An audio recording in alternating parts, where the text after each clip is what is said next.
warning. I remember it so you don't have to. Hello and welcome back to Discovering SCP. We are back. It's a lonely episode this time, guys. It's just me and Darnell. You know, just like it was in the good old days, before all these fucking guests came in and ruined my podcast. True, right? All these guests are like, I want to be on DSCP. No, shut up. No, nerd. Ever since episode 1, this fucking thing's been ruined. It was meant to be called The Tanhoney Show, and then Darnell's like fucking, Discovering SCP! What the fuck are you talking about? We're not here to discover SCP, we're here to discover Tanhoney. Is this the Tanhoney episode? Is that why it's only you? Because I mentioned we should do a Tanhoney-related episode? It's not a Tanhoney episode, no. It should be. Now's your chance. This is the only time. We always have freaking guests on now. Well, we'll have other days where we can just sort of chill. There's a chill episode, guys. We like to chill all the time, but this time it's extra chill because I've taken like 5 Xanax. No, you have not. They don't allow Xanax in Britain, you fucking poser. It's illegal there. I don't even know I'm not even 100% what a Xanax is, so... It's an anxiety drug, but it's like so hardcore that a lot of people just use it as like a recreational... Like a buffer overflow. It's like so many as a buffer overflow. I'm more anxious now. It's like, oh, you have anxiety, here's a fucking nuke, and you just completely zonk out. That's why it's illegal in your country and like everywhere that's not America. But we are indeed back. We're here with a theme this episode. It's been like 50 episodes since we had a theme. I know, right? Are we bringing lore back too? Can that come back next? What's going on in the lore? You know what? Hell yeah, we can. We're at Tanhoney Towers still. It's been... I can't remember if it's destroyed or not, or what the fuck was going on. Yeah, we must have rebuilt it if we're there. We rebuilt it. It's Tanhoney Towers too. It now is a flying tower that appears over towns and brings ruin. And it's over your town now, dear listener. It's like Howl's Moving Castle, but in the air. Yeah, it's like more eldritch. You're not listening to this on your computer. This is a dream right now. I've invaded your mind palace. Yeah, your dream is accessed through the computer. It's complicated. Don't worry about it. No, you're dreaming but yeah, you're listening to our podcast. What's the theme? Or is like it? I don't remember how we do themes. Okay, so it's one of those things where I like guess it as we go. We haven't done a theme in so long, I forgot. So how many articles? I'm glad you asked that. 1, 2, 3, 4 articles. No fucking way! Bullshit! No way! Welcome back to Discovering SCP. We really are back to our roots. Hell How yes. do I open? Like this. SCP-1057. Absence of a Shark. Sorry, go ahead, continue. Absence of Shark by Siri Ex Machina. I was going to say they couldn't see it, but right as he said like this, he sent me the DM for the link. It was really cool if you were there. Oh wait, hang on, I have to sign into Wiki.it. It logged me out. This really is classic. Discover SCP. Darnell has to sign into Wiki.it. Hang on. This is more of a season 1 episode, if I'm honest. Alright, let's do this. Oh, it's a short one! Hell yes. Dude, we're back on our shit. Who wrote this again? Of this by the time we get to the end. It's true. Who wrote this? Siri Ex Machina? Siri Ex Machina. I'm not familiar with anything they've done outside this, but it's a good one to start with. Nice. Alright, let's do it. Let's begin. Item number SCP-1057. Object Class Sapphire. Special Containment Procedures.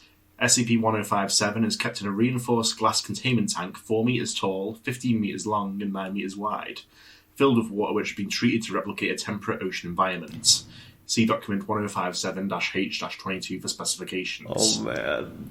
Vegetation in the SCP's habitat has been maintained twice a week in accordance with No, it doesn't say that. See document 1057-H-19. This guy did nutrition document before you. He just made it more complicated. See document 10 whatever.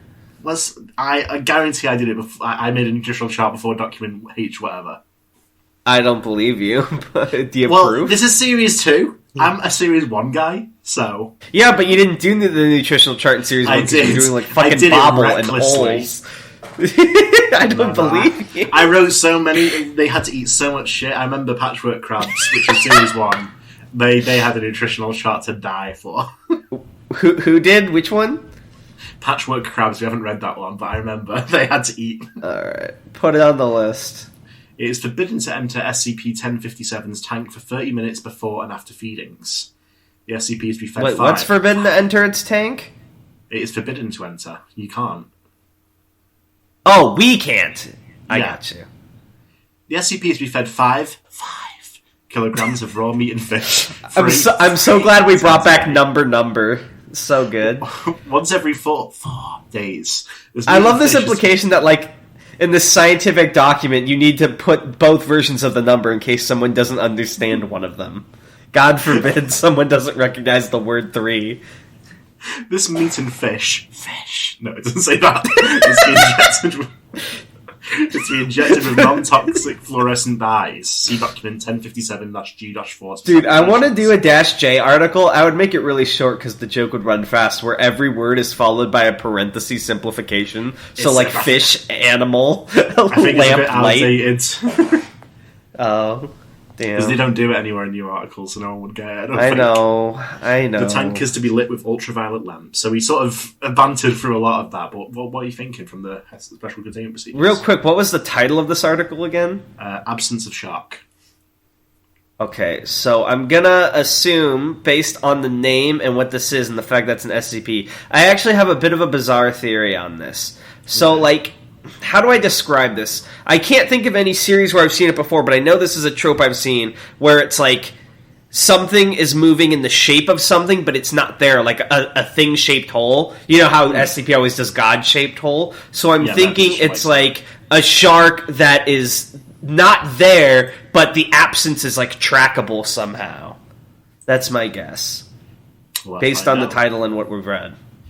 Description. SCP-1057 is an animate empty space. 5 meters long. In the shape of an adult tiger shark. It does not appear to have any mass. Just imagine when TanyTower is reading this and just, like, voices from the darkness sort of echoing. To be fair, that is the only ever relevant use I've seen in SCP, because they do like the scientific name of a species in brackets afterwards. So I'll give them that, but the number thing's fucking stupid. I don't know why that ever was a thing. It does not appear to have any mass. However, it displaces water by an unknown mechanism. So I was right. The SCP's refractive index is approximately that of air, which makes it partially visible when immersed in salt water. As well, its anti-shadow is discernible under bright light.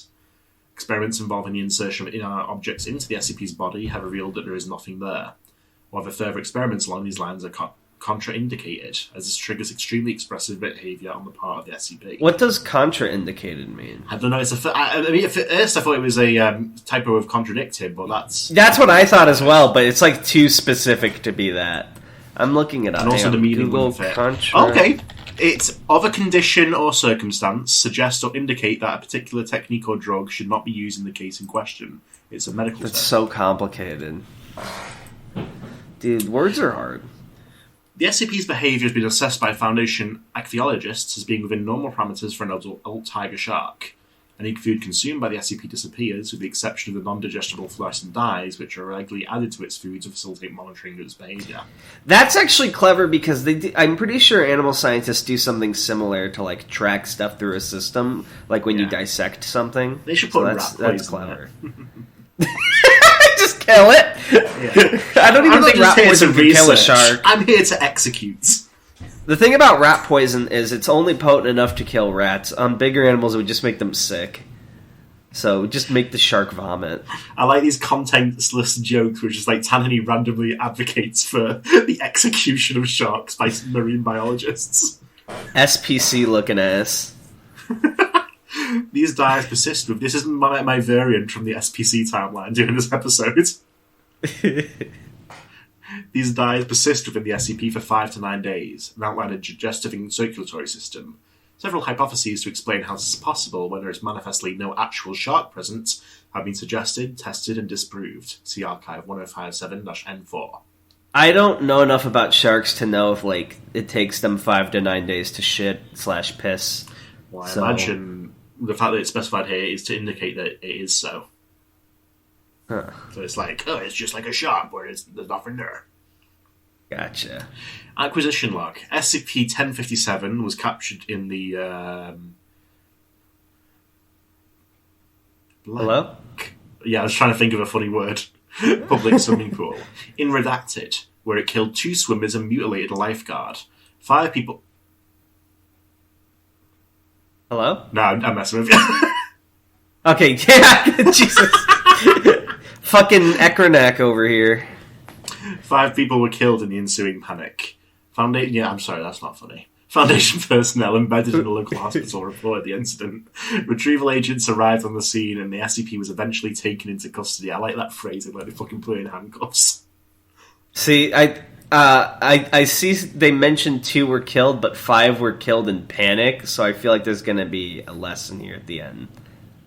During forensic examination of the swimming pool premises, document 1057-KT24 was discovered on the staff bulletin board. Although it is handwritten, no fingerprints were found on it. And it reads, "Panic means that the idea of a shark can be more dangerous than an actual shark. It can even be more dangerous than no shark at all. Are we cool yet?" Okay, so I unfortunately already know the theme because people in the comments talk about it. I don't know much about this group other than SCP got their panties in a twist when like someone tried to make guns based on them or something. I don't know. But I'm aware that Are We Cool Yet is some sort of organization or GOI, right? Right. Okay, so I'm gonna guess that's the theme for this episode. Yes, but what are you thinking about this organization and from this SCP? What do you think they're about? Probably making edgy stuff, is my guess, based on the gun OOC knowledge and the fact that they were like, panic kills more people than an actual shark. It could be more dangerous. So I'm getting like an extreme vibe, like, you know, like extreme sports, but like with killing people. Am I correct? Well, let's find out. What did you think? Yeah, maybe I should get... I mean, it was an article.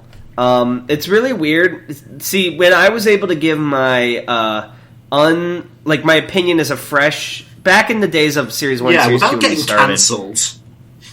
No. Back in the days of Series 1 and Series 2, I had a more fresh Yeah, I had a more fresh perspective on SCP, but now that like I've read newer stuff, I hate when people are like, "Oh, the old stuff should just be all rewritten because it's not as good as the new stuff." Yeah. But now that I have a taste for the new stuff and can appreciate the newer content, it's hard to give these a higher rating, even though I don't think they're like bad. I would say if we read this like at the beginning of our podcast days, I would have given it a higher rating, but now I would probably give it like a 5 out of 10. I don't think it's offensive. It's bad. It's not bad. It's just like generic. It's a thing. No, I'm kidding. It's very offensive. 7 people died, Darnell, in this SCP, and I think that's pretty offensive. Are a 5 out of 10. I would give these deaths a 10 out of 10. Damn, nice. But I'll upvote it if you're so happy about it. But the article itself, I can sort of take it and leave it. But I think those deaths were 10 out of 10. They sure nice. Did you like this article? It's pretty cool. It's a cool concept. Sort of executed as well as you'd expect for the time period. Like that's what I'm saying. If I come across this, I don't want to come off as high at my either because I was exactly the same. But a lot of early articles, like, here's a cool idea. I'm going to write it down and post it, and that's just sort of it. Yeah, and that's something I see. I think with a lot of newer authors sometimes who like cold post. And I think that's a part of, like, you know, being more familiar with Series 1 and 2. Is because that's what it was, and there was nothing wrong with that. But now SCP is so much more narrative, and a lot of people obsess over CSS, which I think is whatever, that you can't just, like, post an idea like this anymore. It's not really enough anymore. Especially because so many ideas have been explored. Like, a lot of times people do this thing in SCP where I'll come up with an idea that I'm really proud of or I think's cool, and someone just links me an article that's vaguely similar. And I'm sure their intention is, oh, like this, but to me it's just like, oh, you're saying my idea is not original. That's annoying, because it's all about execution. But it's because articles are all about how you execute them now that you can't get away with just posting an idea anymore, because it's probably been done. So in that regard, it's harder. But if we had read this in, like, the first 10 episodes of the podcast, I probably would have thought it was a lot doper. Yeah. But now it's just like, it's an idea, but there's nothing being done with it. Another way of thinking about it is like stuff like this. I think like fleshes out the universe. Like, not everything is going to be like an epic tale of. Exactly, and that's why I think Series 1 and 2 shouldn't get as bad of a flack. It's the foundation of the foundation. Exactly. You build on top of that. This is the universe being established here, if you look at We're of the same mind, and we're now echoing each other's opinions to prove how right and just we are. It's an effect of Tanathy Towers. Soon you two. Did you already upvote this? I might have. Because I'm refreshing and I didn't see a number go up aside from mine, so maybe you just ate SCP. I do, actually. But enough about that. Give me the next article now. Absolutely. Oh, I hadn't updated it. I just did now. So the next one we have is SCP-1018, the first, by Flipside SCP. Flipside? Wait, is that like Flipside Stands? I don't know. Dude, I love this fucking album cover ass photo. Alright, what's the article name? It was the, let me check. The first. Like first. The first. Yeah. First. F-I-R-S-T. Exactly. No. T-H-I-R-S-T. Like thirsty. Wait, did you write this? Because I'm looking at discussion and I see you posted, you said that was the intention, yes. No, it was Flipside SCP. I'm going to check the history now. See, I'm glad I checked it. There it is! I knew Flipside SP wouldn't have been a name this early on because that's like too meta of a name for Series 2. This was when everyone was still naming themselves like Dr. Pickle and shit. I fucking knew it. Well. Thought you could pull one over on me, huh? I almost did if you didn't have like the urge to check for spoilers in the comment section. I don't even know why I clicked discussion. I just like did. My fingers were drawn. Well, let's get into it. Yeah. Item number SCP-1018, Object Class Sapphire. Special containment procedures. Oh fuck, I just realised I did the same fucking thing with the numbers in this one. SCP-1018 is currently contained in Storage Unit 12, located at Site 22. All components of SCP-1018... I've just revealed that, that's where it is, I've just decided. All components of SCP-1018 is to be kept in a 1 meter by 1 meter by 3 meter... I hope with like how fucking stupid... I hope with how stupid, complicated, connected SCP is that your like dumb reveal of those numbers like changes the lore for a canon and like completely... almost everything I write these days, I just put in Site 22. There's so much shit in there that shouldn't be like next to each other. The generic site. I love it. Yeah, well, it's generic Tanady site. Everyone else has like their own, I think. Okay. Well, that's the thing is I'm always wary of putting any site number because so many of them are like dedicated to canons or specific things now that someone's like, that doesn't fit that. It's like, that's the only time in the modern era I think I would use a redacted because it's just simpler than someone being like, that's my fucking in-universe, I think that's the worst site. Place to use a redacted because then how are we meant to know where the fuck you're fucking putting the thing? That's a good point. In-universe. It's like, wait, where is it? It goes somewhere. Then again, you're the one who fucking did it, so don't look at me. Oh, yeah, absolutely, you're right.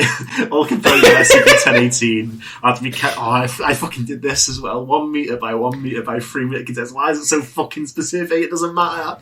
And kept Dude, this is funny. This reminds me of like when Jackrabbit wanted to do all the specifics for the button, and I was like, you don't have to do that anymore. It's fine. And kept under guard by two members of security at all times. I love when you whisper. Have you ever watched a show called The Middle? I've not, no. There's a character named Brick who's like got something going on. He always like whispers words at the end of sentences. You're just reminding me of that. No liquids is to be introduced to the SCP components without the express permission from one level of level 3 personnel. You see, when it's someone else's article, I will gleefully mock the numbers, but when I get to mine, it's like, oh no. Yeah.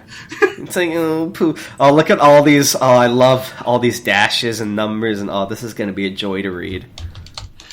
You're absolutely right. Hold on a second. Someone's calling me. I need to do something very quickly. I'm going to talk shit about you while you're gone, if that's okay. No problem. Are you editing it in real time? No. No, you're not. Stop! You can't! You're ruining the preservation of the article! I'm not doing it. I put way too many of these fucking things in the article. I can only realize it's been 10 years. I can do what I want.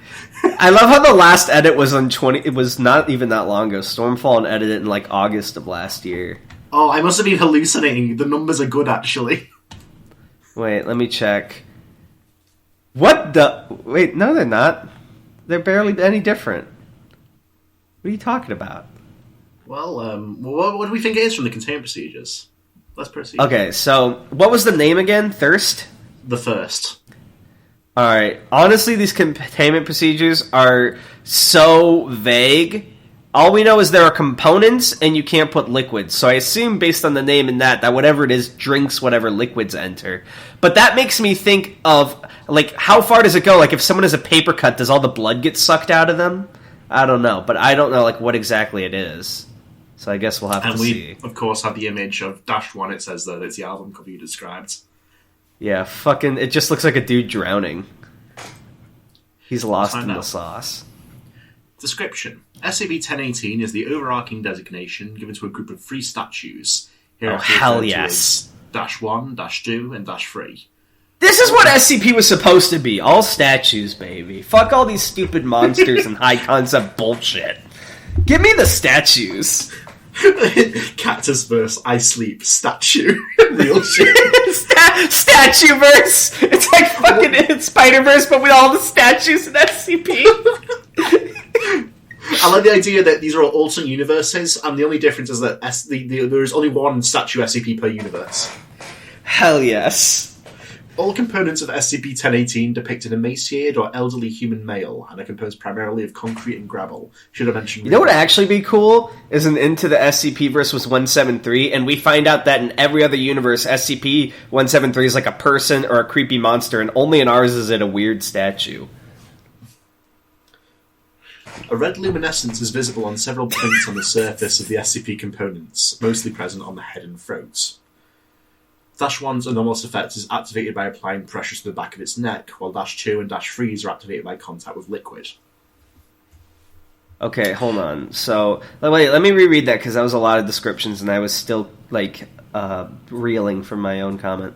All components depict an emaciated or elderly human male. They're made of concrete gravel. They have red luminescent crap on them. Okay, so they have it on the head and throat, so they're like 173. They're in some way related. Well, no, it's like glowing, not like graffiti. Right, but they still have was that intentional? Like they have the red markings like that, or was that just like... No, it's like inside the statue, it's like shining through. Okay. So -1's is activated by applying pressure to the back of its neck, while 2 and 3 are activated by contact with liquid. Okay. When -1 is activated, the area within 10 meters of it will experience heavy rainfall. In situations where 1018 is activated indoors, this rain will rapidly fall from the ceiling of the structure. Further examination of rainfall produced by -1 shows no anomalous properties. This rainfall will last 30 minutes before abruptly ceasing. The rainfall brought on by -1 will typically activate -2 and -3 when they're in the same structure. This sounds like a fucking Part 8 stand. When -2 is activated, 6 manifestations of what seem to be emaciated children will appear in the area surrounding -2. These children Why are they all so emaciated? These children is it because they're thirsty? Yeah, everyone's thirsty. These children appear identical to several who disappeared 2 months before 1018's recovery. All manifestations will approach individuals present and frantically request water. These manifestations are incorporeal and so are unable to consume water even when it is provided to them. 25 minutes after the initial activation, all manifestations will clutch their throats and fall to the ground, where they remain for an additional 2 minutes before disappearing. So this is sort of like an advanced cutscene where you just like watch children suffer for a half hour. Yeah, I press triangle to cry. What happens if you introduce the ghost gal? Who was the ghost gal SCP again? I don't know which one you mean specifically. The one that we read a draft of that became friends with 682, the like little girl ghost. I don't know if that was the little girl ghost, but I think we read there is a little girl who becomes friends with 682. I don't know if you sort of mixed 2 up in your head there. No, it was like a ghost. I'm not insane. That's giving me an idea for like a canon. What if we have a canon like where I think Marvel did something similar where like all the characters got like every 2 characters got like merged into one. Like what if we had like a universe where 173 and 682 were like the same thing? Oh, that would actually be really cool. Like, and some SCPs by merging become way easier to contain. Like the high concept ones being contained by physicals, but some become like so much more dangerous. Like, imagine if fucking something high concept and insane, like, what was it, Yossi's 5000, like that insane thing locked up, got combined with, like, 005? The key? It's just a key. Yeah. Easy storage.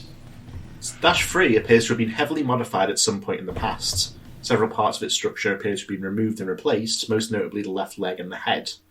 A small hole has been drilled into the left ear of the statue, suggesting something has been removed or inserted. The purpose of these modifications is currently unknown. When Dash-3 is activated, it will begin speaking in a highly distorted male voice. Dash 3 is one of the drinker ones, right? 1's the one that makes it rain. 1 makes it rain, 2 makes the children. This is what 3 does. 3 drinks. When Dash-3 is activated, it will begin speaking in a highly distorted male voice. Dash-3 will generally repeat the phrase, "Are we cool yet?" Though rare variations of this have been noted, such as, "Aren't we cool yet?" "Are we God yet?" and "Mars we cook yet?" It's like catching a shiny. When these variations are spoken, the distortion of Dash-3's voice will increase heavily, with stuttering and slowing down of speech being common. This speech will continue for 30 minutes before ceasing. The components of SCP-1018 were first discovered when they were activated at Charity Gala, intended to raise money to provide clean water to those in troubled areas. Mobile Task Force Upsilon 23, art critics, were dispatched to recover the SCP and did so without incident. Security camera footage of the incident shows 2 local activists placing the SCP components backstage and activating Dash-1 before fleeing. Efforts to locate them have as of yet been unsuccessful. Okay, so at a gala to provide clean water, they put statues. One statue that does provide clean water, but then the other 2 soak it all up. So, like, what's the intention here? Was it, like, a warped way of helping, like, entertainment, or was it to screw them over? I'm a little confused. I'm asking you because you're the author. You can answer. Yeah. So Are We Cool Yet is basically like an art group in universe. They make anomalous arts. So it's always like a message or something. Okay, so it's not necessarily like... I had a totally wrong idea with the whole... Not necessarily a practical purpose. Okay, so they're just like weirdos. Wow, you would fit in great with them. How dare you? And I am cool. Yeah, dude. Art people... I mean, I love artists. I have a lot of artist friends, but artists do be quirky, though. So that makes sense to me. These guys are pretty quirky. These guys are pretty quirky. They provide free water, and then they soak it all up? Like, what's the point? What the hell? I mean, what are you doing? It's like a commentary on no matter how much water we give people, it'll never be enough because there's too many people, am I right? Are we cool yet? It's not perfectly balanced, as it should be. Thanos, Are We Cool Yet project? The leader of Are We Cool Yet steps out of the shadows. It's Thanos with a big paintbrush. Someone please draw that Thanos with the paintbrush. Oh, I want the paintbrush to have holes for all the Infinity Stones. Oh my god. Wait, did I ever send you that Thanos meme? Okay, hang on, I have to send you this. Okay, I'll describe it to the viewers. It's so good. This is my favorite. So I'm looking at Thanos. He's got a crown on, a pair of sunglasses, some sort of like fur coat. He's got his hands together in prayer. And the captions read, "No condom forever," or whatever Black Panther said. So that's Thanos' meme. Yeah, that's Are We Cool Yet Thanos? That's what he looks like. But what did you think of this one? Your future on the podcast? I thought it was pretty bad. You know, I've read a lot of this author's work, and I'm never really impressed. It's just like low effort. Anomalous, cut this bit. Anomalous, cut this bit. No, I mean, like I said, it's a product of the time. I will say, the concept was cool once I got it, but the fact that I had to ask you what Are We Cool Yet is to like understand sort of the idea behind it. Like if I had just stumbled across this article in the wild back in 2012 without any knowledge of the group, I would be like, okay. So this was I would probably be more like Are We Cool Yet started becoming a thing, and I wanted to like get in on it. Is basically the context there. Also, the red luminescence thing. I know you said it's its own standalone coincidence, but the fact that you mentioned the red on the head and neck, even if it's like a glow from within, makes me think that you're trying to connect it to 173. And it's almost disappointing that you're not, because that's like the impression that gives. I'll give it an upvote because you're my friend, but like this is probably like a, 6 out of 10. Well, don't give it me it's just, okay. Just really a fan. What? Don't give it me just because we're friends. That's not all right. I'm gonna give you a downvote then because okay. Maybe a neutral vote. Maybe a neutral vote would be more. No, I gave this a 6 out of 10. We're friends after all. I gave the last one a 5 out of 10 and upvoted it, so I'll upvote this. I usually upvote things. I'm not that bitter. I don't think I've ever downvoted anything except for the Bright proposal, because that was so fucking bad. Yeah, you didn't quite understand that one. Yeah, I guess not, huh? Sure. So I'm curious, because people have wanted us to tackle this for a while, but are there only older style articles, or is this like leading up to a big Are We Cool Yet article that I need the context for first? To be honest, they're not as big these days. People got sort of sick of them, basically, for a lot of the reasons, like you said. They thought, like... I was probably guilty of this as well, but a lot of people seem to take, like, art as just being, like, edgy. So there's not really like an artistic purpose to a lot of these early ones, which has improved over time. I would love to see people lost interest by that point. Honestly, with how much bullshit artists deal with, I would love to see like a modern like I would love to see Aussie retackled with like a faction, like an offset faction from the main group. That's like people who are bitter about artists like not getting credit or like work stolen, so they like intentionally create things that fuck people over, like NFTs that steal your soul or some shit. I don't know. I mean, normal ones. Like. I mean, but you know what I mean, like art that has like some sort of anti-privacy measure, but it like takes your life, or like other stuff, just like to let out anger. I think that would be fun. Perhaps overdone, but I feel like if you tackled it right, it could be. There's some interesting ground that could be covered, though. Yeah. Yeah. Well, let's get to our third article. Yeah. How far are we in? By the way, we're only half an hour. I think we can actually do all four. We're making good time. SCP 92. The best of the fifth not to dimension. Be confused with 93. Yeah, it's a different number. That's Shy Guy, right? That's 96. Oh, I got confused. Okay, so what's this one called, you said? It's called The Best of the Fifth Dimension. So this one is originally by Far2. Originally by user Druber, but then it was rewritten by Voct. Well, how come it was posted by someone named Far2? I don't know. I think they ported things over from an earlier place. I think they're the guy that did that. Okay, so can you say those two names again? So the original was by a user Druber, and the rewrite was by Voct. It's so... when did the rewrite happen if it was still before the port? Because usually I hear rewrite and it's like something 5 or 10 years later. So like that surprises me within that like small span before Wikidot. No, I believe the original was ported over here, and then a few years later it was rewritten. Oh, I see. So the rewrite was like an edit rather than a whole new page. Yeah, Drew Bears was in 2012. Okay. I get it. But let's get into it.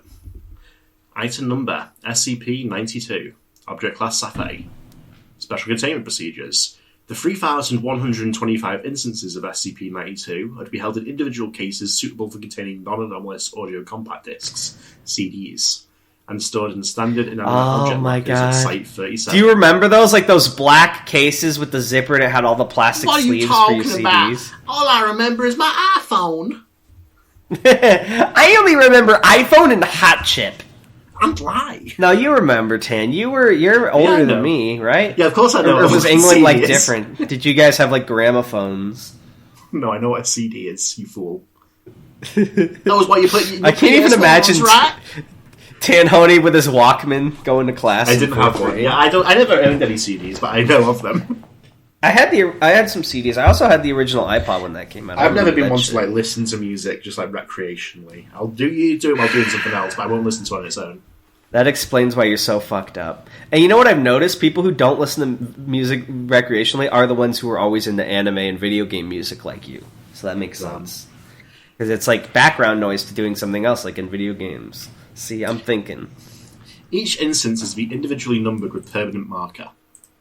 Testing of instances of the SCP is to be done in soundproof rooms. Only one instance of the SCP may be examined at a time. Only D-Class personnel are to listen to previously unexamined instances of SCP-92. Research proposals which involve non-D-Class personnel listening to instances of 92 require written approval from Site Command. The cadaver of -B is not currently considered anomalous except by association, and is preserved in the morgue freezer at Site 19. I'm going to make a guess based on the one at a time and the fact that this is an SCP, is that it's like each SCP each song does something different when you play it or whatever, each CD. So it's like, to make sure you don't fuck things up and to properly study, you can only do one at a time. That's my guess. What was the name of this article again? The best of the fifth dimension. Gotcha. SCP-92 is a set of 3,125 audio CDs, each labelled the absolute best of the fifth dimension, and marked with the names of the 31 performers who have at various times been part of the American singer group, the Fifth Dimension. Each instance of SCP-92, when played in a standard CD player, will produce a distinct anomalous effect upon all individuals within hearing. I am on fucking fire! I am on fire. But to be fair, these early ones are kind of easy to guess what they do. The anomalous phenomenon will last 74 minutes, the duration of a standard audio CD, during which time listeners will be unable to leave hearing range or just shut off the CD player, otherwise interrupt its function. As well... Did you know how annoying this would be if you're trying to take out the CD and you accidentally hit play again, you have to wait another 74 minutes to leave? As well, when the anomalous phenomenon finishes, all surviving listeners will engage in synchronized vocalization of the phrase, "Wow, that was real cool." Synchronized vocalization has been observed in non-anglophones, pre-verbal infants, unconscious individuals, paralyzed individuals, and individuals physically incapable of speech due to lingual, or buccal damage. Oh, so they finally confirmed that they are cool yet. The anomalous properties of each instance of the SCP are thematically and conceptually linked to the number 5, dimensions, and/or the members of the fifth dimension. Does this have to do with fiftism, or is that too early for that? It's a bit unrelated. Okay. As of blank, 871 instances of the SCP have been assessed, and the anomalous properties formally described. It is kind of sorry, I keep interrupting every 2 seconds. It is kind of fucked up that fiftism ruined 5 in SCP. You can't just have the number 5 without it being ooh, fiftism. My brain got fried. See document 92-W83 for a full list, or below for a representative sample. I'm not no. Too much. Let's read yeah, how about you pick out 5 or 10? Unless this is 5. Necessary. Okay. So here's some examples, basically. Listeners experience quintuple vision for all moving objects. Nice. Listener's body exude pentagonal nodules of elemental cesium, which is chemical element 55. All listeners killed by cesium burns within 8 minutes. Oh, Jesus. Listeners become physiologically 5 days old. Listeners' bodies are pendisected axially, producing 5 disconnected segments which remain alive and mobile. Ooh. Listeners are teleported to a site on the surface of Himalaya, 5th most massive moon of Jupiter, which is the 5th planet from the Sun. Listeners are returned upon conclusion of CD, but succumb to the combined effects of hypothermia, hypoxia, and radiation poisoning within 3 hours. Requests be made to use this SCP to send exploration teams equipped with environment suits to Himalaya. Approval is pending. Huh. Listeners sneeze 5 times per minute for the duration of the CD.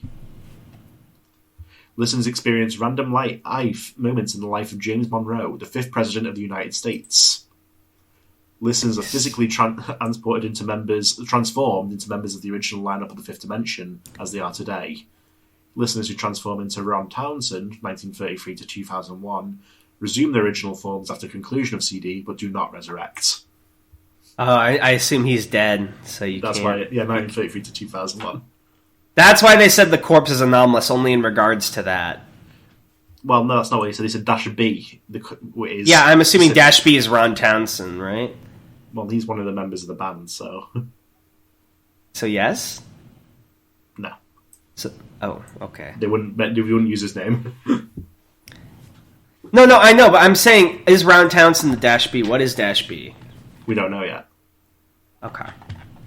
When an instance of the SCP is inserted into the CD drive of a personal computer, its files can be accessed without triggering the anomalous effects. Examination of the files indicate that each CD has different content. All content is audio material by or pertaining to the fifth dimension and its individual members. I actually like this detail that you can put it on a computer without triggering the effects, because that makes sense with, right? Because a computer is a copy of something, not the original, you know what I mean? So I'm just saying that's a cool detail. I don't know how to explain it. My brain's farting. I mean. It's not an invincible thing. It's something physical. It gives a sense of reality. Yeah, it was exactly. That's what I'm saying. Because I'm so used to nowadays every SCP is world-ending, unavoidable. That things that can be worked around, simple objects, and that's what OSC is, right? Art projects. That's cool. Rules. Yeah. Yeah, exactly. That's cool to me because I'm so used to every fucking modern SCP being the end-all thing. I like it. So in addition to all known commercially released songs, files contain live performances, practice sessions, auditions, media interviews, and personal conversations. Acquisition log. On May 5th, an unidentified man, henceforth SCP-B, carrying 2 suitcases, approached front gate guards at Site-19 and stated that he wished to surrender himself and his anomalous creations into Foundation custody. The contents of his suitcase were confiscated and classed as SCP-092.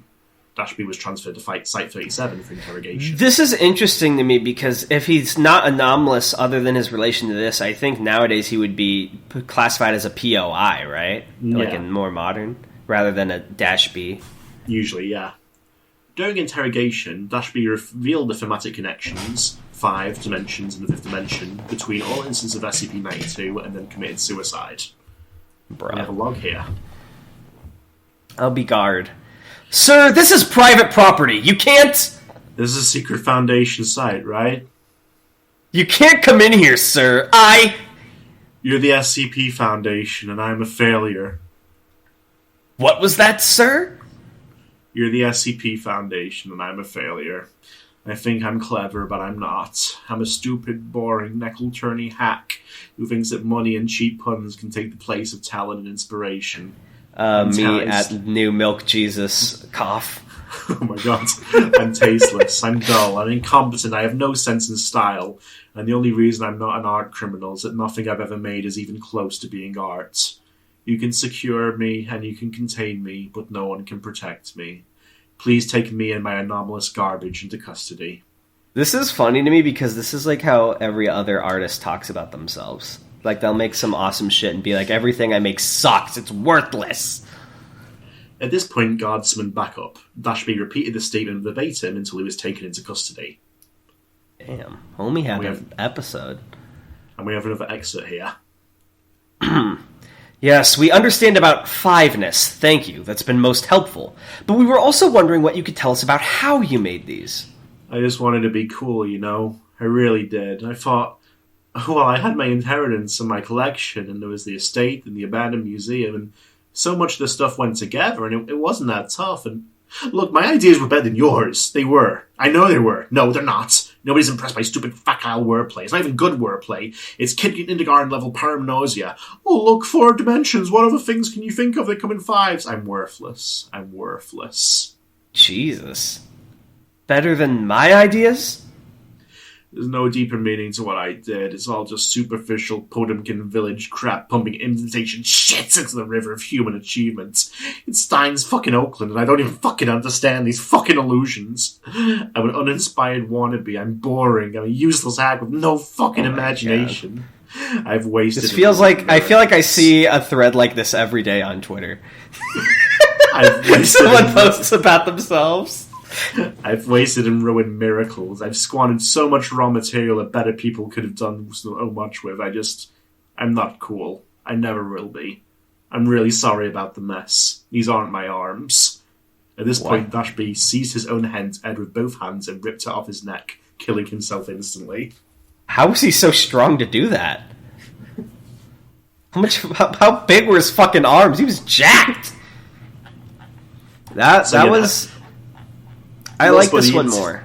Yeah, so a little bit of spoilers so the context-wise is that this is a guy who basically wanted to be an army cool yet, but he was like a try-hard, but he wasn't very good at it. He just like made a bunch of things related to 5, and they got pissed off because he like wasted a bunch of anomalies doing that. So they like kicked him out of the group. And they messed with him, made him go to the SCP Foundation with that like message, and then made him kill himself with his own hands. I wish you hadn't told me that, because I liked it better when I thought, like, even the tryhard detail was cool, that he was, like, so pissed with himself he did that, and, like, the stuff was, like, a result of him anomalously messing with himself. Knowing that, like, he was sent to kill himself like that and send the message makes it less cool, in my opinion. But honestly, I really like this one compared to the others. Even though it's still got a lot of the early stuff, you know, blah, blah, blah. I feel like the examples are fun and evocative. Even though it does have a gimmick, I feel like the concept's novel, and I feel like the logs here do create some story that you can interpret things from. I feel like there's a lot more to this that starts to build on that concept. So I'm going to give this one an upvote, and I'm going to give it like a 7.5 out of 10. Nice. Yeah, this is better than anything that Hack Tanoni's ever written, that's for sure. Better than and almost edit this bit out, and get rid of this bit. But yeah, what do you think about it? Sorry, I feel like I keep interrupting you today. I think I like it when like a GOI or like a concept in the function gets to this point where you can start messing around with it more because you can assume the reader has some familiarity with it. Where it's not like... So it's like I said with Series 1 being the foundation, like the early Oracle Get articles or like with any GOI or anything, that's the foundation. They can then sort of mess with those expectations or like build on them and not necessarily lore like you do for Sarcasm or the Church of the Broken God, but it's just like here's a little story within that little world that's been built up beforehand. Like, right. Another neat detail, it's like really small, but he mentions how his motivation was he just wanted people to think he was cool. And one of the anomalous effects it mentions is that after you finish listening, you have to say, wow, that was really cool. So like he was that desperate for validation that he built it into the fucking piece, which I think kind of speaks to that insecurity and adds a little bit more character to this otherwise random dude. I like it. This is a good one. What would you rate it? Like maybe a 7 or an 8. Nice. So basically, you just stole my rating. Well, no, I had the courage to pick an actual number instead of 7.5. All right, I'll pick 8 out of 10. I say that even though I said pretty much the same thing by saying 7 or 8. Yeah, you just said the two numbers that it would be between. So I also did not pick a specific number. All right, link me this next one. I'm liking this now. I wanna see more Are We Cool Yet stuff. This is neat. The next one is The Critic. It's a tale. This one's by Smapty. Oh, dude, it's been a while since we read a tale. It's by Smapty, you said? Yes. Let me double check the name because that sounds made up, and I wouldn't. Okay, it is Smapty. I didn't know if it was you again bullshitting me. Are they still active? Because they have a really high score, so I would assume they're still around. I think they pop in and out. Nice. I like their little profile. It's like a dude with a monocle and a bee hat. I'm glad you like it. But let's get into it. So, the critic sat silently at his desk. I have to admit, I am picturing the nostalgia critic. Yeah. The critic sat silently at his desk at the front of room 238, his long grey hair in a ponytail, his wrinkled, septuagenarian face frozen in unreadable glare as he drummed his finger on the tabletop in rhythm with his stopwatch. Putting a gun to your head, and can you tell me in 5 seconds what septuagenarian means? I think it means like a certain age, like 5 in 50s. Septuagenarian means 70 to 79. Oh, older than I thought. Face frozen in unreadable glare as he drummed his fingers on the tabletop in rhythm with his stopwatch. None of the half-dozen who sat silently waiting were more than half the critic's age, and some barely a third. The painter, the sculptor, the clipper, the builder, the composer, and the director all sat at their smaller desks in the almost empty gallery. Oh, is he the art critic, and this is like in the compound, the Aussie office? Those were not their real names, of course, but they all knew each other by code names in this meeting. Most of the time, room 238 was an ordinary classroom in an ordinary community college in an ordinary American city. Making sure the holders there. Tonight, however, it was the world headquarters of an international terrorist organisation, or at least one chapter of it, and the critic was its leader, to the extent that a group such as this could have one. What a bunch of failures, he thought to himself. Can we get on with this? The painter asked. We've been sitting here watching you twiddle your thumbs for half an hour and... Be quiet, the critic interrupted. We are appreciating the silence and the sensation of unease. You'll know when the piece is over. I love that, like, fucking as snobby as possible artist. The painter was silent, and the critic timed another 17 minutes on his stopwatch while the six waited and watched. Having completed his performance, he rose from the desk, dimmed the lights, and powered on a slide projector that must have been nearly as old as the man himself. A press of a button, and the photograph was displayed on the classroom whiteboard. A photograph of a pudgy cat with greyish-blue fur, frozen in time with an unusually happy-looking grin on its face. The question, "I can has cheeseburger?" was superimposed over the photo. Hell yes! Ugh! Hell yes. Who can tell me what this is? Asked the critic. It's a lolcat. No, you have to voice him like Nostalgia Critic. No, he's too old for Nostalgia Critic. This is like my voice in Nostalgia Critic after he fell off again. Fair enough. It's a lolcat, the painter volunteered. That's right, painter, he responded. And how long have lolcats been around? Well, he replied with the knowing confidence of an art historian, the style of that particular picture originated in early 2007, but it had its origins several years early on 4chan, and examples of humorously captioned card photographs have been found dating to the late 19th century. Very good, painter, said the critic. Director, tell me, is there anything about this piece that you find particularly compelling, eye-opening, mind-blowing? The director stammered, seeming surprised and alarmed to have been called out. It was a moment before he could muster a response. Not particularly, critic. It's just a cute little joke. And how would you justify this, director? The critic pressed a button and a new slide popped up. It was a photograph of a parking lot taken from a camera a few metres above the ground. Dozens of cats lay on the ground, bloodied and dead, their bodies arranged, spelling out a message. No, you can't have cheeseburger.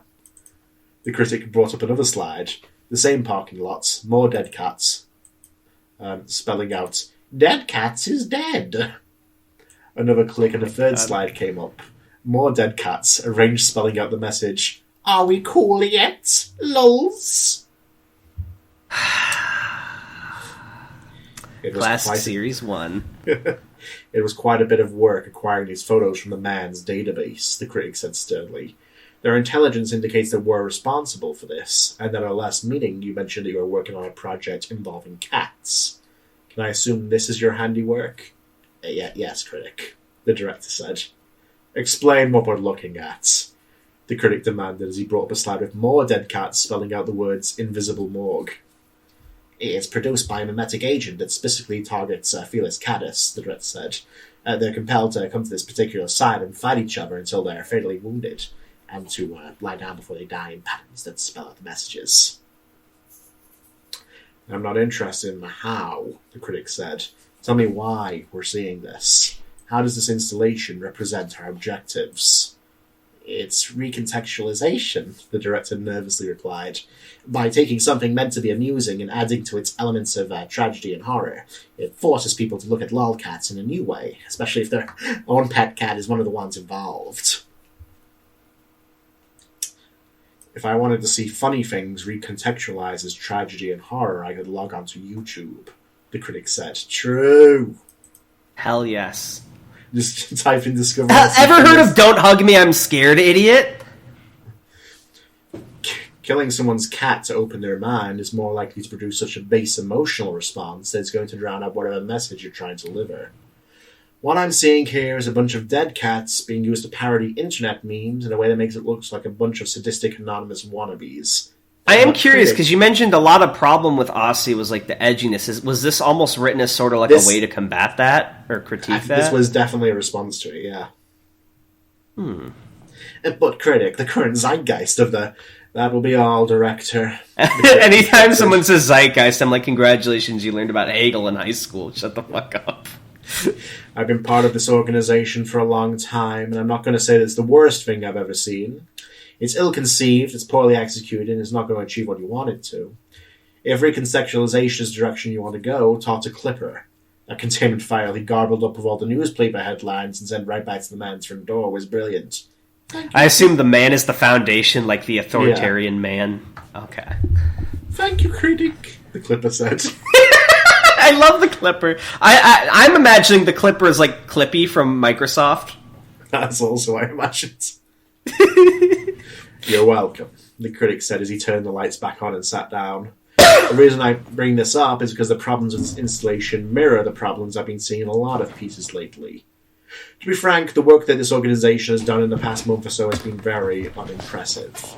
Sculptor, you made a fire hydrant that emits gamma radiation when connected to a fire hose, correct? Yes, critic. Was that an actual article, or are these just like random examples? I think these are random examples. Gotcha.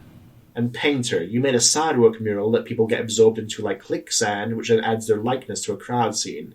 Yes, critic. And composer, you produce a recording of an electric guitar solo that causes the listener's face to liquefy. Yes, Critic. The idea of face-melting awesomeness was first raised by Blue Oystercult in 1972. His debut single, Cities on Flame with Rock and Roll, included the line, 3,000 guitars, they seem to cry, my ears will melt and then my eyes. Hey, this Paul! is funny because this is how, like, every music head talks. Is, like, incapable. I can't imagine the sentence not ending with, hey, Paul! Hey, Paul! Fucking Patrick Bateman. By the mid-1980s, later composer, the critic said. All three of these works are severely flawed and all in the exact same way. Who can tell me what that flaw is? The room was silent. None of the six knew the answer, or if they did, they feared to share it. I see the cat has gotten our tongues, the critic said, casting a knowing eye at the director. All three of these installations, ladies and gentlemen, are artworks that kill people. Cats aren't people, dum-dum. Critic, asked the painter, isn't that what we do? The critic sighed. Let me tell you a story. I don't know how I got these scars. Back when I was your age, artists, real artists, were all about what we used to call freaking out the squares. Ask your parents or your grandparents sometimes about how close-minded mainstream America was back then. Blue-haired grannies listened to Lawrence Welk and Librace, who thought people like the fucking Kingston Trio were dangerous and subversives, and Jackson Pollock was just an idiot with too much time on his hands, if they even knew who he was at all. We're all about pushing the envelope, blowing people out of their closed-off worldview, making them understand how big and crazy the world really was. And you know what? We were doing it. Our generation changed the way people think of art. We really thought we were cool. I was doing things back then that nobody had ever seen, and when Andy, that was what the critic's name was back then, when he asked me to join this organization, I leapt at the chance. I did things that really had the man running scared. Things that really forced people to change their minds about how the world around them works. To me, that's what this organization is all about. The composer interrupted. But doesn't the manifesto say, there is no manifesto? The critic said. Now answer me this, boys and girls. How can we open people's minds if all that our projects do is kill them? It isn't really so much for the benefit of the victim, right? Asked the director. It's more for the people they leave behind, the family and the friends, and the people who happen to be standing in the right place. Why, that invisible shark that you yourself made back when you were the director is pretty much the same thing. You could say it was, the critic answered, and I'd say you were right, and I'd also tell you that the shock was a masterpiece in the way it exposed the bystander phenomenon and the apathy of men to the problems of others. But that was in 1975. Are you telling me that the best projects this organization can come up with are recycled ideas from before you were even born? Damn. The was silence. Damn! Dude, Critic? I kind of like the Critic. What the fuck? Based? Yeah, he's cool. I like Critic. He's no better, but he's the only one that's actually cool. Exactly. The director was silent. Look, there's more to this than just making a piece of art that kills people and slapping our slogan on the end of it like some kind of punchline. Some of our most interesting pieces have never claimed a single life. Composer, have you ever listened to the interpretation of Cage that your predecessor recorded? I can't say I have, the composer replied. Good answer. If you had, you wouldn't be the composer. The critic opened his briefcase and withdrew a cassette tape, placing it on the composer's desk.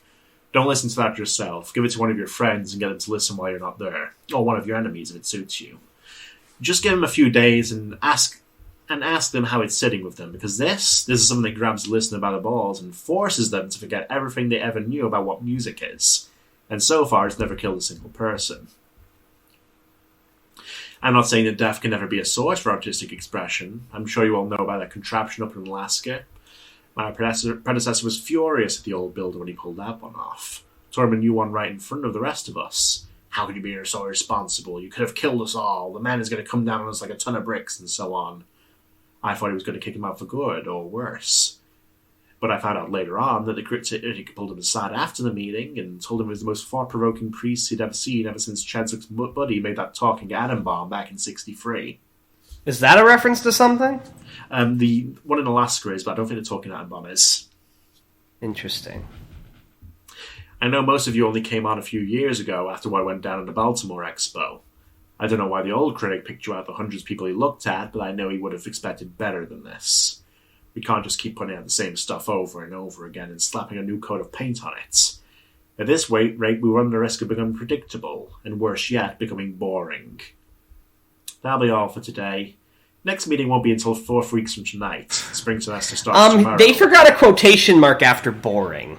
They didn't close off their speaking. Yeah. Oh, right. Yeah. Spring's. Well, no. It's like in paragraphs like that. You don't do it at the end. But then, how come they started a new one at this one and then ended that one? If they're speaking in multiple paragraphs, yeah. I actually did not know that. Can you teach me about that? I just did. Oh. There's nothing else. So when there's multiple paragraphs of speaking, you keep starting a new one, but you don't put an ending one till it's at the end. Yeah. That's weird. That'll be all for today. Next meeting won't be until 4 weeks from tonight. The spring semester starts tomorrow, and I'm going to be up to my ears teaching Intro to Heart History to a bunch of kids who don't know Fathom from a urinal. I expect to see much more thought-provoking projects in the meanwhile. See you then.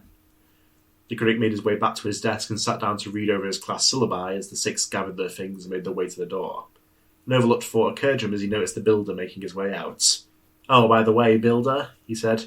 "Yes, Critic?" It was ancient stat that shoes the one of the maid and the starving children. Keep up the good work. That was pretty cool. Wow, do you feel good about that? I did it, yes. But yeah, this came out in 2012, so you were like, I'm doing math, 17? Right? I have to check the time. So your birthday's in October. It's 2022. Yeah, it was 17. So in 2021 you turned 26. Okay, yeah. So yeah, that must have been cool to be like, because they built the Critic as this badass, and then your article's the only one that gets referenced as like awesome, and everyone else's gets shit on. So what can I say? I'm gonna say I'm upvoting this, and see, this is what I love about Tales. You probably noticed I didn't interrupt as much, but I was like genuinely engaged, even in the older Tales. I wish, and like it gave me so much more insight and respect into the group, right? And I think this is interesting. Because nowadays I feel like in SCP, if someone doesn't like an article, they make fun of it in their clique or whatever. But like back then, you guys mostly communicated over the site. You didn't have all the Discords and chat rooms. I know there was an IRC, but fucking whatever. Like, so if you didn't like something, you made something about it. And it wasn't something purely to knock down something else, but to build something in its place. The same thing happened with the ethics committee, right? And I think that's part of the magic of SCP, was this contribution. And you could do something or change an idea in a way without necessarily erasing what came before, but recontextualizing it. And I think that's the magic of the early Foundation. Exactly! And that's the magic! And I think some of that is lost today. I think there's a lot of amazing work that gets put out. I'm not saying old SCP is better by any means. But I feel like nowadays, people are more quick to say, you should rewrite the article than to do something about something they don't like. You know what I mean? And a lot of people focus more on their own personal pet project canons than contributing to other people's stuff. And again, I'm not saying that's wrong or a bad way to involve yourself in the wiki. But that's something I really love about early wiki that I just don't think you see much anymore. Does that make sense? Completely. Yeah, yeah, I get exactly what you mean. It's like I said, it's constructive rather than destructive. Like, I think like sometimes there's no canon is taken a little too literally. There is like a fluid canon. Maybe it's like there's a general set of common elements that we agree are there. Mm-hmm. You can go anywhere you want within those set of elements, or you can ignore them entirely, but that's at your own risk. And I feel like when you do that, when you're willing to accept these other articles and build on them and sort of cement a place in the universe for what you're writing, it gives a lot of sense of... I want to say reality. I don't know if it's the right word. Reality. It feels like it's part of this world. Like, it feels like it's a grounded story. Like, instead of everything having its one characteristic, it becomes something more alive. It feels multifaceted. Perspectives on the thing. Yes, exactly. And I think SMAPD did brilliant. Like, what I'm saying is, I doubt Aussie was their pet project. I'm not sure, but like they contributed to it and forever changed the perspective on it with something like this. And that's just something I wish I saw a little bit more nowadays. Again, there's plenty of great stuff nowadays. I don't think the old wiki's better than the new wiki. There's a lot of great authors who help each other. But that's just, there's a certain magic to that that I miss in the newer stuff we read. I'm going to give this one a 10 out of 10. That was a really good article. I liked it. We do have one final article here. But that makes 5.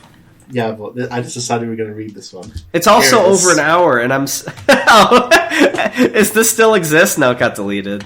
SCP-J911. SCP number 911. The Penis Taker. Object class, Keter. Description, he takes your penis. And it appears to be an elderly man holding a little pocket knife. Is this the Critic? In my head it is now. This was the work that got him into our cool. Yeah, this is what he was talking about, that he done shit no one had ever seen before. Back in the day, he'd just take your penis. They didn't call here's my new headcanon. This article, it's not even anomalous, and the penis taker doesn't exist. It was just uploaded by Aussie to the Foundation website, and they had to get rid of it. I do love that. The that idea would be that was the Critics. piece. Like when he was going on about how he did shit the squirts I've never seen. That was what it was. He was taking. He was the penis taker. Slice. But yeah, I'm really glad we explored this facet of the community. I would love to see more Aussie stuff in the future. I can see why people are into it. And it was very, very nice to revisit old SCP. It's just a little bit of a breath of fresh air, and it helps us appreciate the newer stuff more, I think. It's also a very far cry with, like, you know, how simple and easy to conceptualize these things are compared to, like, the placeholder episode last week. I feel like this will be a nice break from all the high concept stuff for a little bit. Exactly. But yeah, thank you for showing me this, and I guess it's time to read some mother freaking comments. Absolutely, yeah? We've left them for so long. People have been so sad they haven't had their comments read. I know. There were too many last time, but I think we don't have that many. I think I'll be able to read them all this time. I know Guare, I think someone in the Discord was very sad that I didn't read their comment, and I felt a little bad. So I want to make a proposal. So I specifically said last time that all the comments had to rhyme. I see some of them don't rhyme, but my proposal is that we read them in such a tone that it's as if they do rhyme. Like, I don't even know how I would go about doing that. I don't know, but it's really... So let me think of how that would work. So let me go... I'm not going to read the full comment yet, but like, so if my password doesn't rhyme, it'll be considered a crime. So there's sort of like a cadence. Why not? Says Mr. 5000. Dinotail says, so funny story, I decided to check the SCP Statistics website to look at something when I decided to search my profile. Apparently, I'm third place for most votes made on the wiki. Also, apparently the authors whose SCPs I vote on the most is Tanhoney. That kind of rhymes, Wiki Tanhoney. Yeah, I kind of heard it, yeah. That last one was not intentional. Anyways, recommendations for this week are SCP-622, Fish Prison. After this comment, I feel I could stop doing that bit. Yeah, that bit didn't work that well. It's not as funny as I thought it would be. 6224, oh my god, Asuka Evangelion! I've already read that one, actually. I broke the podcast rules for that. I'm sorry. I just, Dune's my friend, plus it was like so anime and funny that I broke so I can't do that on the podcast and react. I'm clenching my face so tight that my hands are bleeding.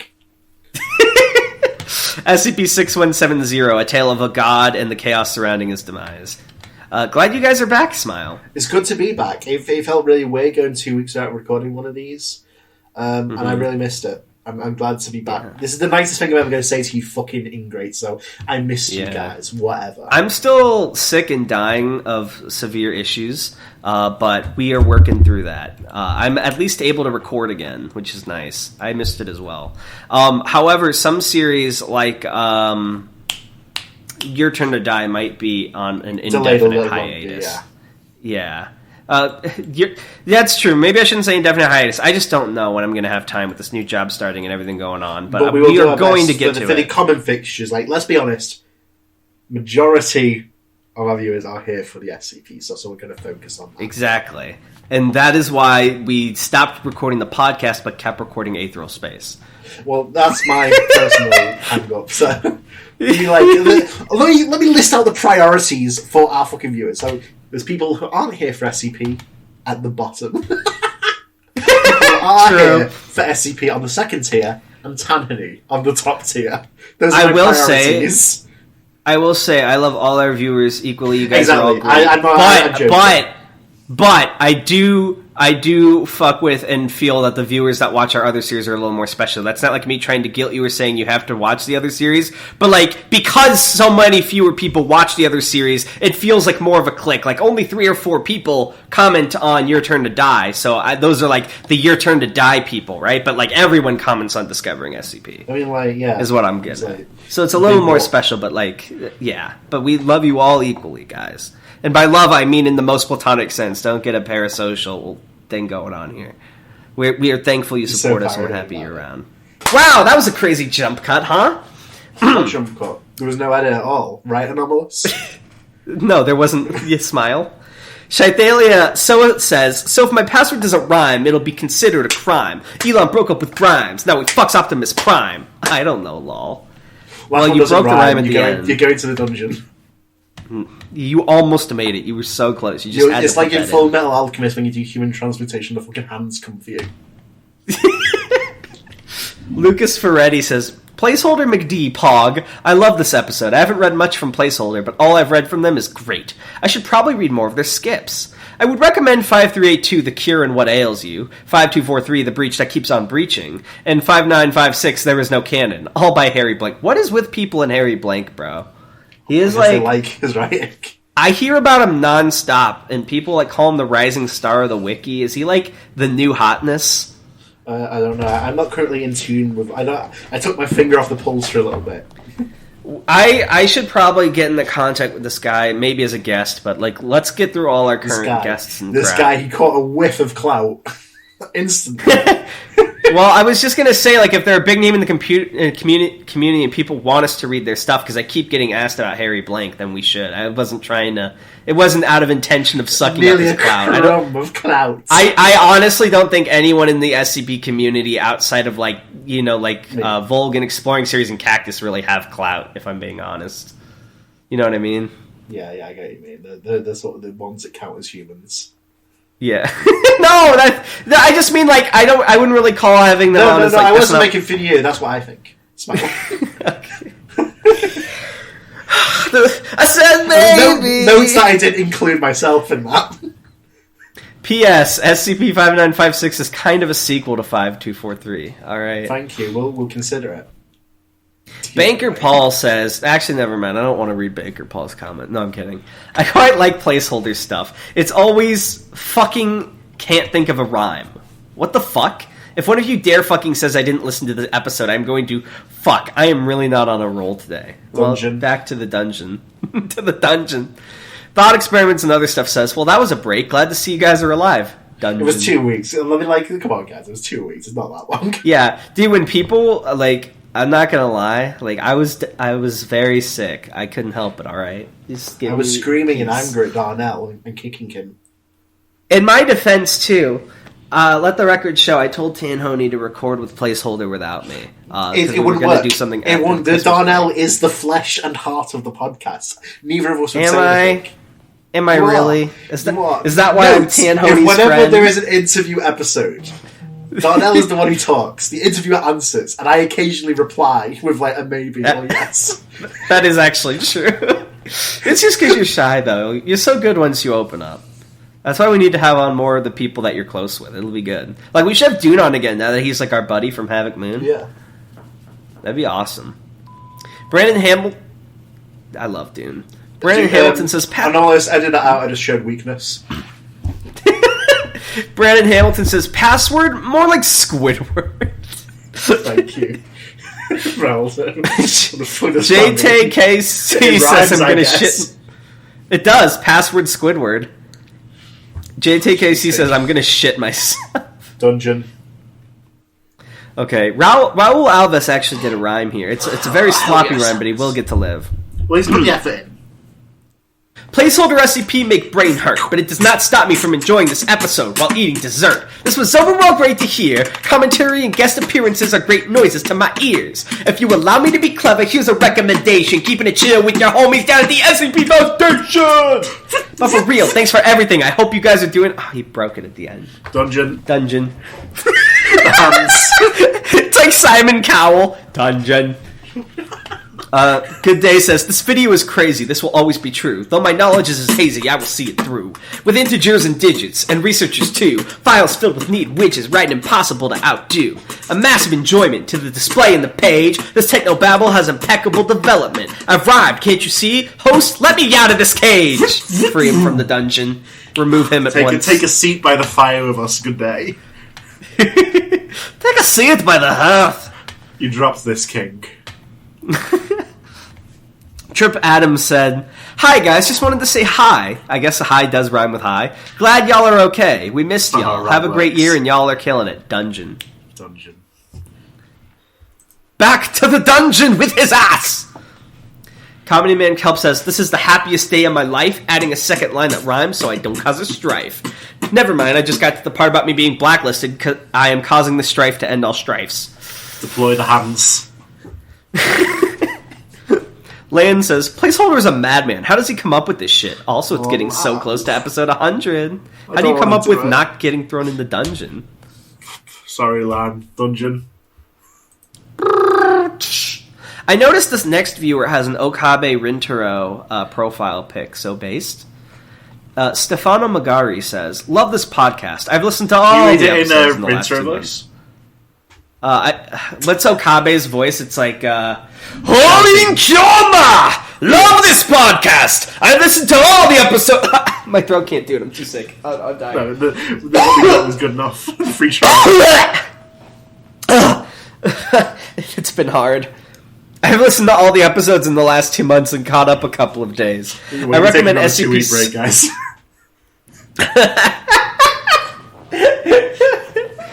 I recommend 6001 Avalon, my favorite SCP, followed closely by 5000. Cheers from Italy. Not going to write it in rhyme. My English is too bad to do that. You get a pass. ESL people. Yes. We'll only take your limb to the dungeon. Yeah. Just like we'll only take a part of you to the dungeon. Your minor infraction. Although next time you have to write your comment in Italian and make it rhyme in Italian. Just for future reference. That's cruel. Well, how are we going to fucking know? Google Translate. Google Translate not going to get the rhyme. Well, no. Italian uses the Roman alphabet, so we'll be able to still like pronounce it, right? Okay. They don't have like a Sanskrit type deal or like symbols. Oh, yeah, good point. Avsbest says 3553. Now it's confirmed. Placeholder is 682. You know what else is confirmed? Shit. You go into the dungeon. No, look, they left a reply later. Don't have a clue how to make any of the above comments that describe my point of view compliant with the rule for this time. It would probably be easier using pantomime, but I bet that doesn't work well on the internet. I hope this comment redeems the ones above, for they did not rhyme. See you next time. I'll forgive it, because it was good rhyme. Forgiveness.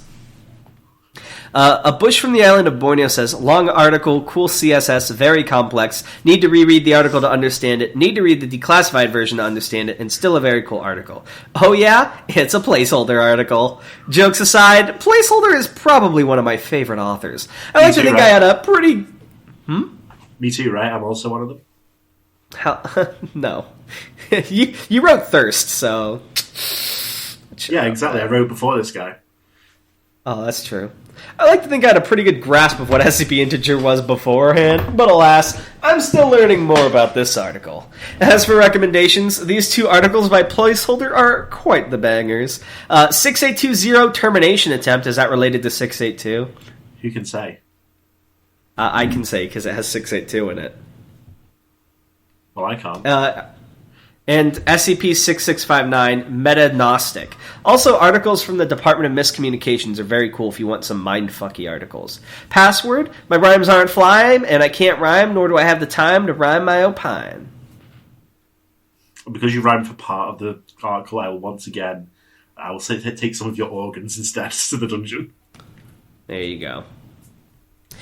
E says... Only is my second comment. I reckon I should get on with it. I'm not very good at rhyming, and I also have bad timing. This episode was fun to listen to, and now my comment is done. And so the second comment...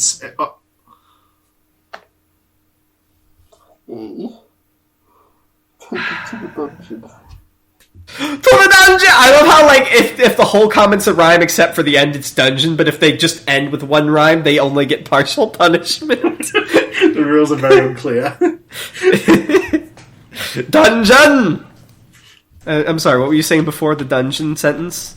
Well, I can't remember. Well, I was going to say second comment in, you're already a better fan than most people who didn't even try to rhyme.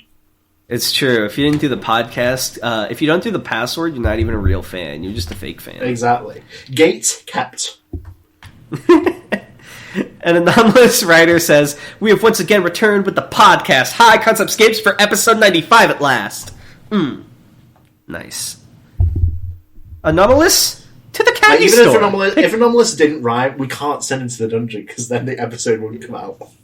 Yeah, well, he's already in the dungeon. He's in the editing dungeon. That's his But realm. Anomalous, you may pick out 3 pieces of candy at the store. Smile.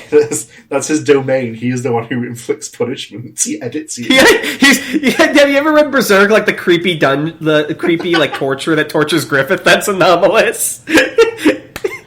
He does not just edit podcasts, Anomalous. but people as well. Guare Fernandez Emil says, "Insert joke about how we haven't had a video since 2021. Now seriously, it's great to see you two back. I hope you're feeling much better, Darnell. And Placeholder being here was certainly unexpected. He is a great author. Today I don't have much to say, and I refuse to do rhyme, and I refuse to read this now. So I'll only recommend 280JP, A Shrinking Space-Time Anomaly, for whenever you do another international episode. I also would like to talk about my attempts to write an SCP, which I mentioned a month prior. In the most technical of senses, I already did that, and even published it, which can be seen on the Plug Zone. However, I won't count it due to it being on its way to deletion less than a single day after publication.